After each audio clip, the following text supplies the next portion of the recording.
What's good, everybody? Angelo Bavaro here, and today is not going to be a vlog video.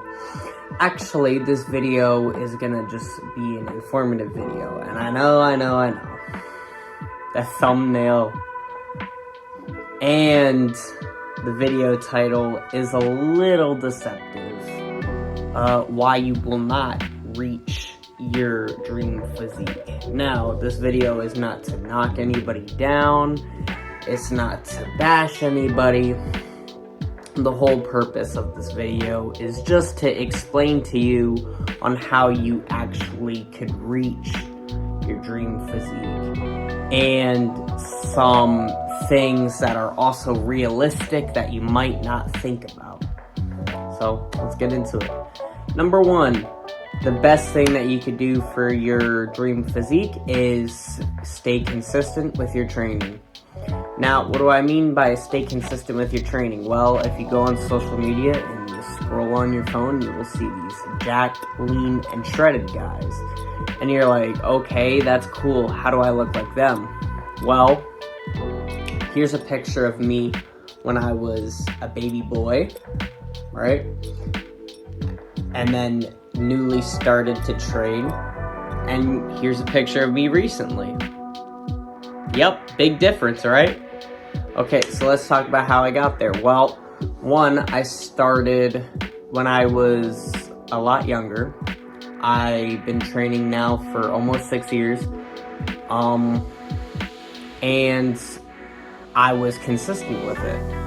I started tracking my food. I started tracking my diet. I started lifting weights, and over time with my consistency, even when my training on the start wasn't that optimal because I didn't know what I was doing that much when I first started, I still made progress and I still seemed to succeed, because the one thing that matters over knowing a lot is to just start. So if you're scared to go into the gym and be like, oh, I'm scared of people making fun of me, or I'm scared of somebody correcting my form and saying it's not the best, like, we all gotta start from somewhere, so don't be embarrassed if you're going to the gym and, like, you're fat, or, you know, you're skinny, or you're somewhere in between.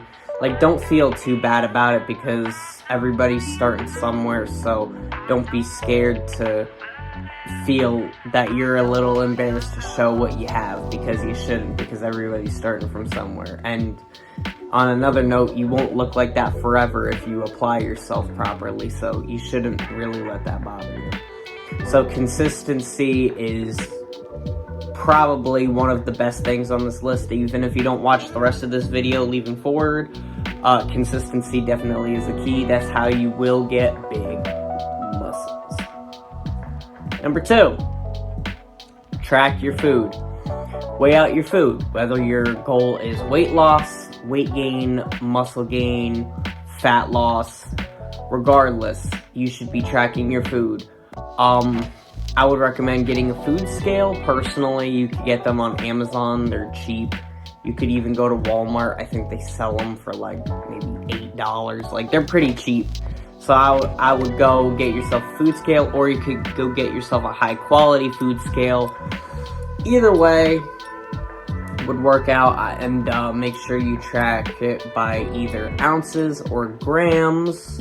I've heard from some people grams are better. I've heard from other people ounces are better. Me personally, I do it by ounces. So if I have a chicken breast and it's 8 ounces, I throw it right on the food scale. And if it says 8 ounces of chicken breast, I go on Google, I type in 8 ounce chicken breast, and I found the calories and macros, and then I add it in the calculator app, and that's how I personally track my calories.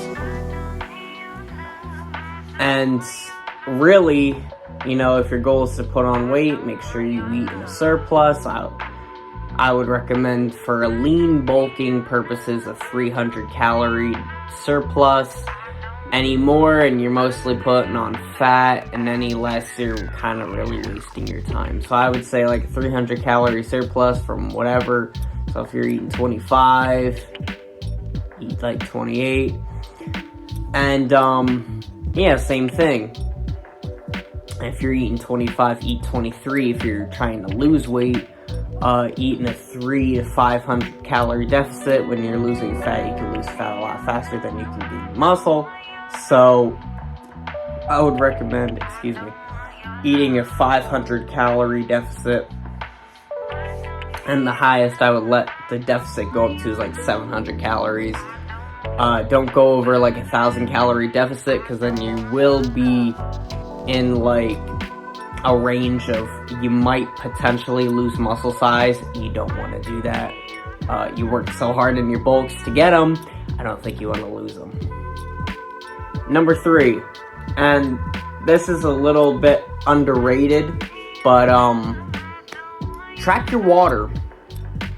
I've recently started tracking my water, and it made a big difference in my physique. Like, I'm not holding as much water, I'm not as water retentive.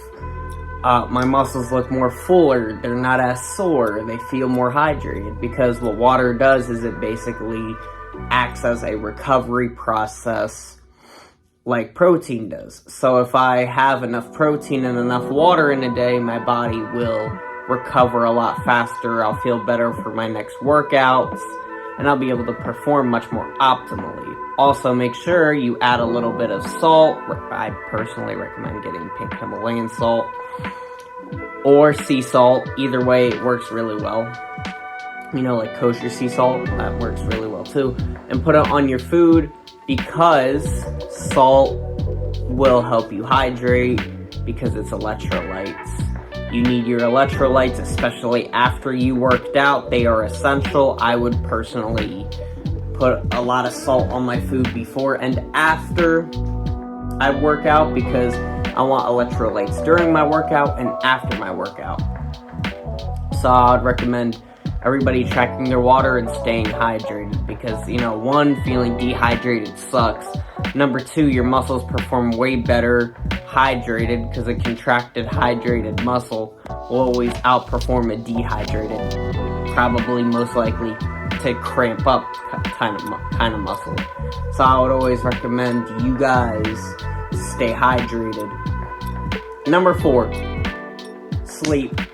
Sleep is the best thing on this list. Besides consistency, sleep is the best thing on this list, okay? If you walk away with anything in this video, it's consistency and sleep. Sleep is the best thing and most underrated. Now, I personally would recommend getting 7 to 8 hours of sleep. And if you train, I would try to recommend somewhere between 8 to 9 hours personally. If you have a rest day, maybe 7 to 8, alright, get away with that, you're not training. But if you're like gonna train the day after, I would personally recommend getting 8 to 9 hours of sleep. The more sleep you get, the more optimal you feel, at least for me. So if you guys ever tried, you know, sleeping, I would recommend trying to sleep a little bit more, see how that helps you in the gym, see if it gives you more energy. Because I notice when I have a good night to sleep and I wake up the next day and I go work out, I feel so much more better when I sleep very well versus when I don't. So I would recommend everybody get 8 to 9 hours during training days, 7 to 8 on rest days. And I'd recommend that would be the best way to go about getting your sleep in. And that's basically all I have to say about that. Another thing I would like to say about sleep is that most people, especially in America, don't sleep enough. So if you're getting 5 hours of sleep, what kind of muscle are you gonna build with 5 hours of sleep?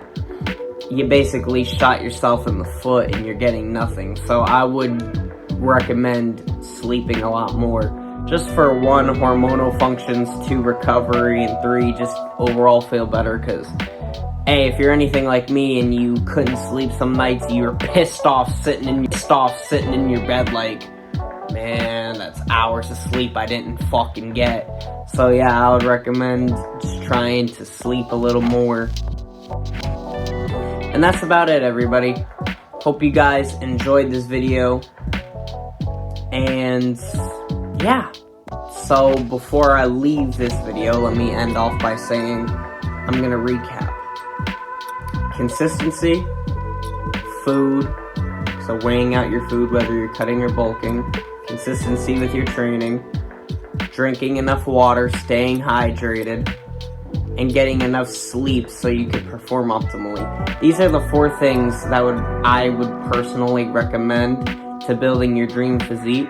These are the 4 steps you need to follow in order to do so. And also, these people that you see on social media, they have lighting, they have a pump, their back. I mean, I competed on a bodybuilding stage before, so I know in the back you're pumping up, you're getting really lean and conditioned so you can show the best on stage. You're dehydrating yourself so you look more full and dry on stage so your muscles pop out more. But you have to realize that people know these tricks too, and on social media they're doing the same kind of peaking process that I would do for a show or other bodybuilders would do for a show. And sometimes it's the lighting, the angles, the pump, or also they could just be enhanced athletes and they're taking juice. I personally recommend staying natural on this channel. I'm going to preach the natty status. Please stay natty. Do not go on the dark side. Alright, everybody. Please, these people that you see that are shredded and big on social media, some of them are not natural. Please do not fall for the trap of thinking that you could look like these guys natural. You cannot. Natural lifting is amazing, and you can get amazing results with it. Please train natty and stay natty. Do not try to be one of these enhanced guys, because you're going to ruin your health and longevity and ruin your relationship with your peers if you do. Please do not do steroids.